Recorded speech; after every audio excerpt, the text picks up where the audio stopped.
All right, Raf Diallo here from RTE Sport. The new Formula One season is about to get started this week. And from an Irish perspective, Jordan was our biggest connection to the sport during the 1990s and the first half of the 2000s. And I have the pleasure of being joined by the last driver to win a race for the team, Giancarlo Fisichella, a three-time Grand Prix winner. Giancarlo, you're joining us from sunny Italy. I hope everything is well with yourself. Hi, yeah, everything is good. Today it's a very nice day here in Rome, and I'm really happy to speak with you. Yeah, now before we get into Jordan, I saw a tribute you paid to Murray Walker, the great commentator, who I would have grown up listening to when I first started watching Formula One. As a commentator, and I suppose as a person who was around Formula One during your career, what did he mean to you? Oh, he was a great guy, great commentator, obviously. I met him many years ago, and it was great. He was a big fan of Formula One. He's got a lot of passion, and yeah, it's a shame to he passed away, and I'm really sorry about that. Yeah, definitely one of the all-time great commentators, and I think the voice of Formula One. For Jordan, actually, just one of the reasons why I was interested to speak to you, and obviously I watched you when I was a young child as well, racing for Jordan and Benetton and for Renault, and then later for Ferrari. But you wrote something quite nice about Ireland on your Twitter and your Facebook. You wrote, "I like the idea of being in a team with strong Irish roots and great fans, obviously." And it was a picture with Bono from U2, obviously, and Brian O'Driscoll, one of our greatest ever rugby players. Did you always have an interest in Ireland, or did it begin when you joined the Jordan team? Yeah, no, it was just when I met Eddie Jordan. And then he's a nice guy. He's a crazy guy, so funny. I spent with him a very nice time, and he's Irish, and I met more than a lot of Irish people, and they are so great. They are very nice. I don't know very well the island, but I met a lot of people from Irish, and they are great. Yeah. Yeah, we'll take that. But did you ever come over? Did Eddie ever bring you over to Dublin even once? No, never. Unfortunately, we spend most of the time in Oxford, and then around the world with the races. Of course, but obviously when the pandemic is over and restrictions are gone and we're back to normal, I'd say it'd be obviously a nice place for you to come. But on joining Jordan, as you did in the late 1990s for that first season that you were there, they were in the sport for 6 years already at that point and had done quite well. They were a mid-ranking team. So what attracted you to Jordan and brought you there in the first place? Well, yeah, in my first, let's say, season in Jordan was in 1997. We had a fantastic season together, and I scored a few podiums. And the car was quick in a couple of circuits. I scored seconds in Spa and in Canada, third, and I was leading in Nürburgring, in Hockenheim, sorry. So the car was very good in high speed circuit. Was a bit less in the slow speed circuit. After that, I went to Benetton for a few years, and in 2003 I went back to Jordan. From 1997 to 2002, the Jordan was a very good car. Was growing up year after year, and was even fighting for the world title championship. Unfortunately, in 2003, 2002, 2003, when I went back, Eddie lost a lot of sponsors, and the budget cap was less for Eddie, and was difficult to be competitive. And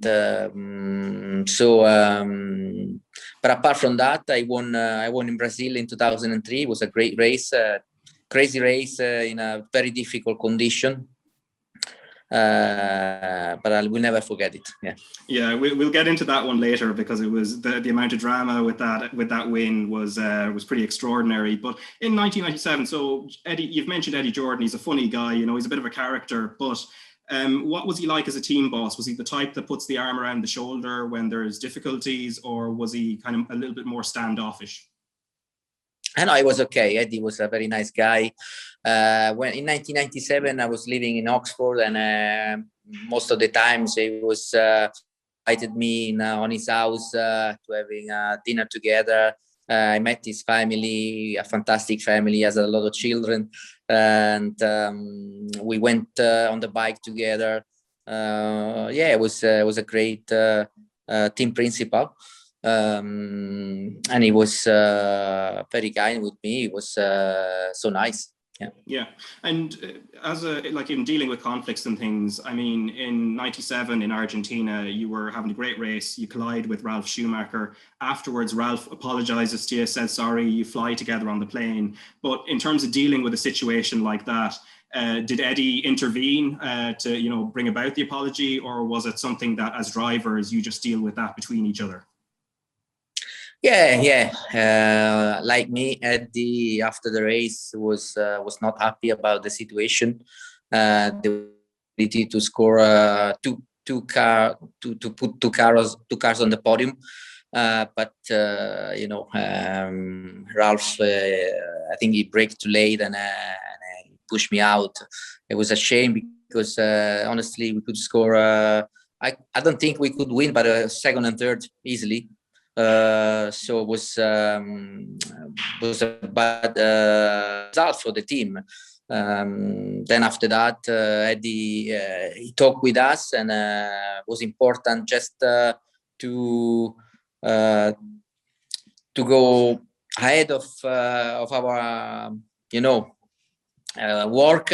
Was important to cancel that accident and work together for the team for the rest of the season. Yeah, and it was a good season for you overall. You outscored Ralf over the season as well. As you mentioned, you had the first podium in Canada as well, behind Michael Schumacher and ahead of behind Schumacher and Jean Alesi as well. That must have felt special. I mean, to be on the podium, the first time you go on a podium in Formula One, because it's what everybody dreams about. Yeah, it was amazing. It was a difficult race, but Canada has been always a very good circuit for me. I really the car was quite consistent and good in the race, and then I was quite competitive. I was doing well. At the end of the race, we had Frentzen had a big accident with a brake failure, and I had a good opportunity to get on the podium. That was my first podium in Formula One, and is unforgettable. Yeah, and then your career takes you to Benetton. Would you have liked to have stayed at Jordan a bit longer after that first year, or was it kind of the attraction of working with Flavio Briatore at Benetton that kind of paved the way for that move? Yeah, considering the pace of the Jordan in the 1999 and 2000, I think it was better to stay there. But honestly, my contract was with Benetton. Benetton was a very good team by time, and my contract was with them, with Flavio Briatore and with Benetton, and so I went to this Italian team, which it was okay, but we scored a lot of podium, but wasn't quick as the 1996 and 1997. Yeah, and of course, as you mentioned, you come back to Jordan for 2003, and you have the last time Jordan ever win a race, and also your first ever race victory in Brazil. Completely chaotic, of course. Fernando Alonso towards the end of the race, shortly after Mark Webber's had a big accident, Alonso has a big crash. You're in a good position at this point, along with Kimi Räikkönen, and the race is stopped, red flagged. Now, at that point, can you just take us through? Did you think you'd won at that point? Or did you know what position you were actually in? Yeah, I mean, it was a bit difficult to understand by that moment, with a lot of things going on in the very last couple of laps. Red flag, accident, and we did just the 75% of the race, so the race was over. And but in the radio and myself, we knew I was the winner because I overtook Kimi Raikkonen.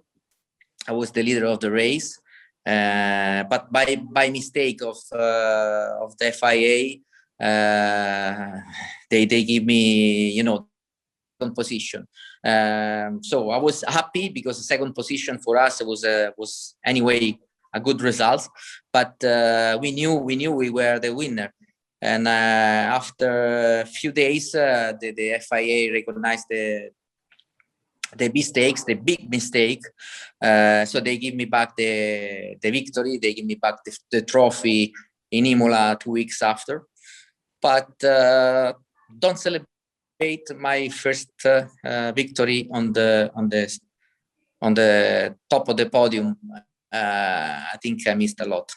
Yeah, so you're quite sad about that, I guess, because it was a strange podium as well. Of course, you're the actual winner, but you're standing in the second place spot, and then there's nobody in third because Alonso has finished third, but of course he's in the hospital getting checked out. So were you kind of, when you look back now, because it is a special moment to win a Grand Prix, your first Grand Prix, so were you kind of, at least in hindsight, is there a bit of sadness there that maybe you didn't get that moment, at least to do the, get on the top step, spray the champagne around and all the pageantry that comes with it?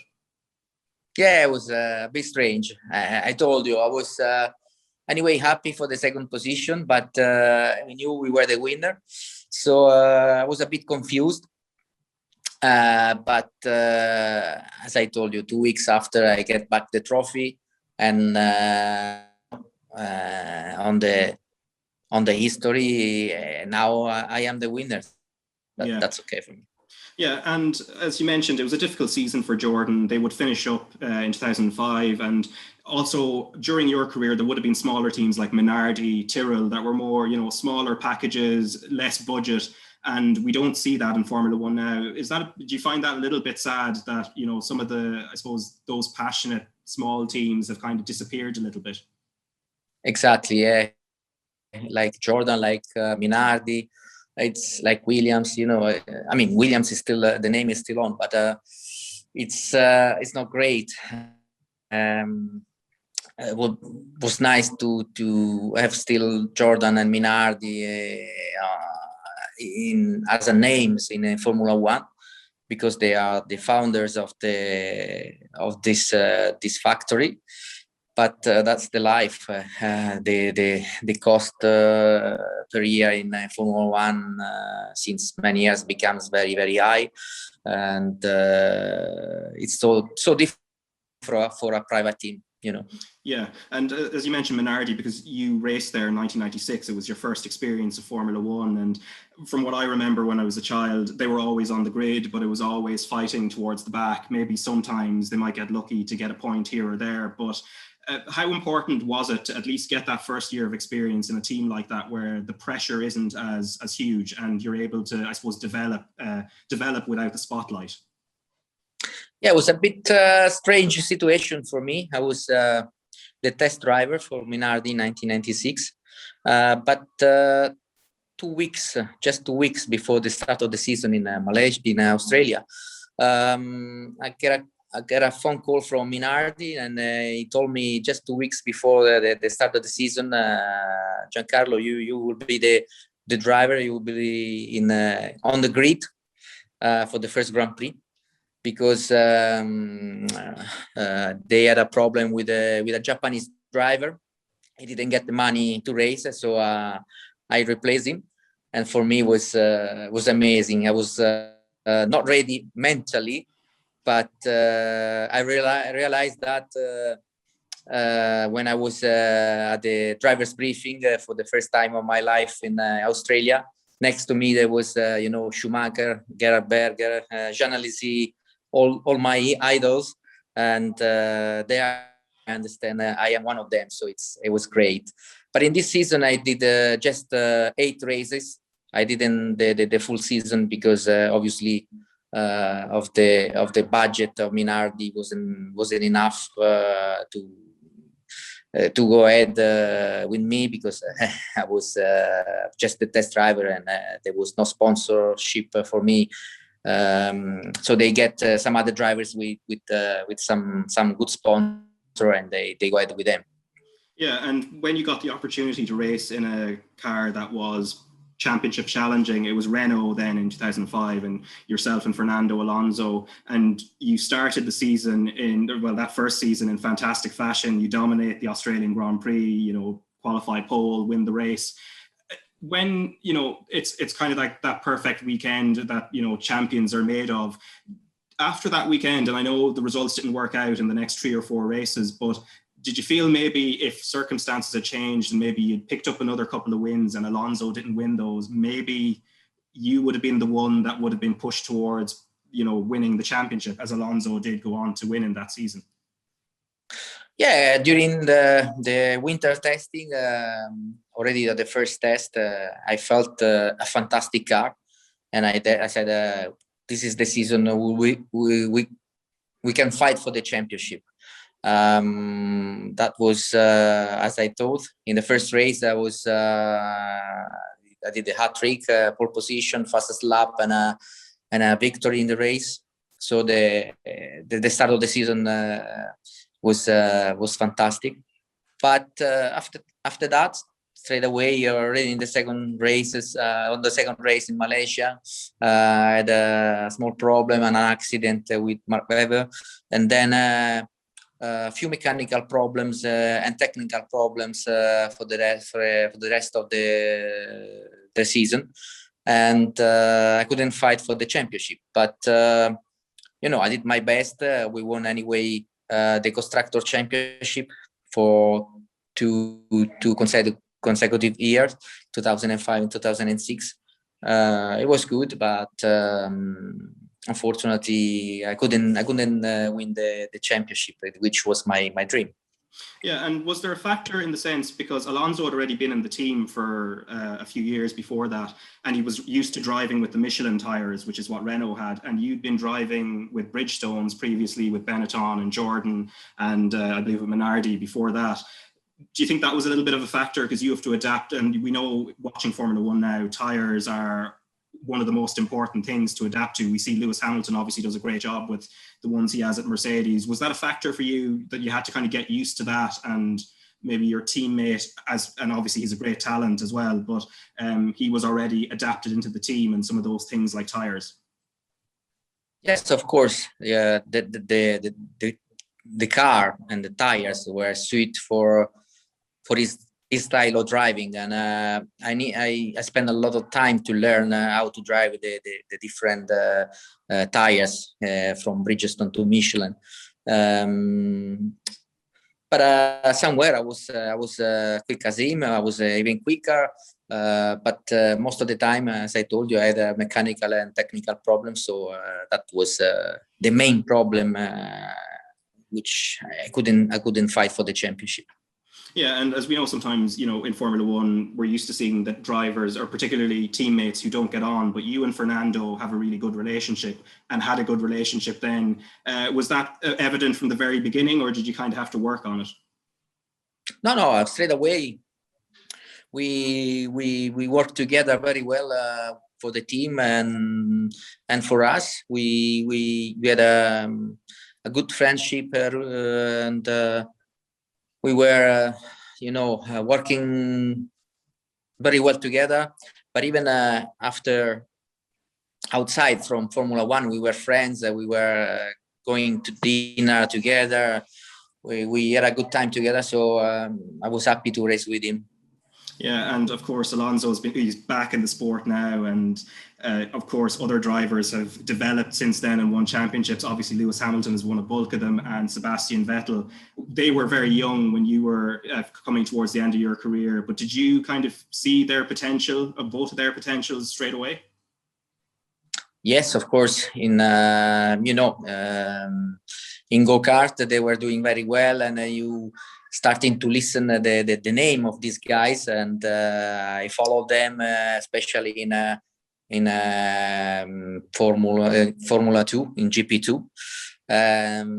Hamilton was clear, very, very quick driver, and he's in the history of the F1 now, so he's doing very well.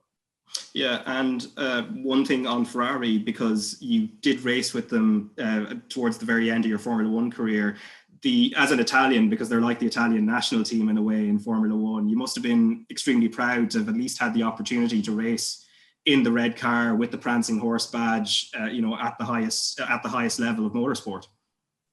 Oh yes, absolutely. It was the dream of my life to race with Ferrari, and I had the opportunity to, at the end of the season in 2005, to do the last 5 races with them. When Felipe Massa had the accident, I replaced him.